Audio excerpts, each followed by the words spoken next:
Mũcemanio-inĩ wa kũngania mawoni ma arĩmi a kahũa megiĩ ũrĩa karĩra matagwo thĩinĩ wa kaunti ya Kirinyaga, nĩho arĩmi maithũrĩirie atĩ matikoretwo makĩamũkĩra umithio kuma ũrĩmi-inĩ wao makĩringithania na mbeca iria mahũthagĩra ũrĩmi-inĩ ũcio. Tũrekĩra thumu na nĩ tũgwĩkĩra bataraitha, nĩ tũgwĩkĩra ndawa rĩrĩa factory citũ ciatuĩka itingĩtwacĩra karoni bandũ tũreterwo ndawa input tũkaruta tugatinua. Ũici wa kahũa ithĩi-inĩ na kũhinyĩrĩrio kwa arĩmi nĩ thothaitĩ nĩ ũndũ ũkoretwo arĩ kĩgio kũrĩ arĩmi, rĩu makĩenda thirikari gũkuruhania watho wa ũrĩa thothaitĩ cirĩramatagwo.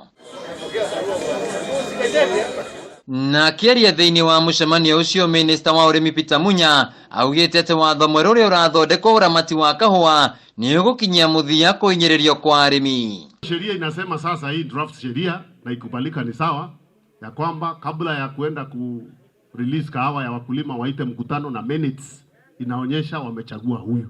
Maũndũ mangĩ marĩa mendekithĩtio thĩinĩ wa watho ũyũ nĩ atĩ mũrĩmi arĩheagwo ngombo na gĩcunjĩ kĩa 5% gũcokio kwa bodi ya ũrĩmi wa kahũa na kũheana ihinda rĩrĩa atongoria a thothaitĩ marĩikaraga ũtongoria-inĩ. Huwezi kupeana loan kwa mkulima wa kahawa ile iko na interest rate zaidi ya 5%.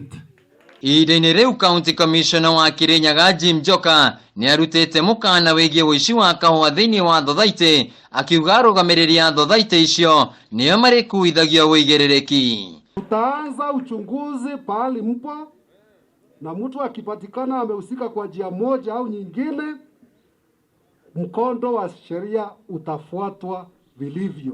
Handũ-inĩ ha Kameme TV kaunti-inĩ ya Kirinyaga, njĩtagwo Wainaina wa Kiarie.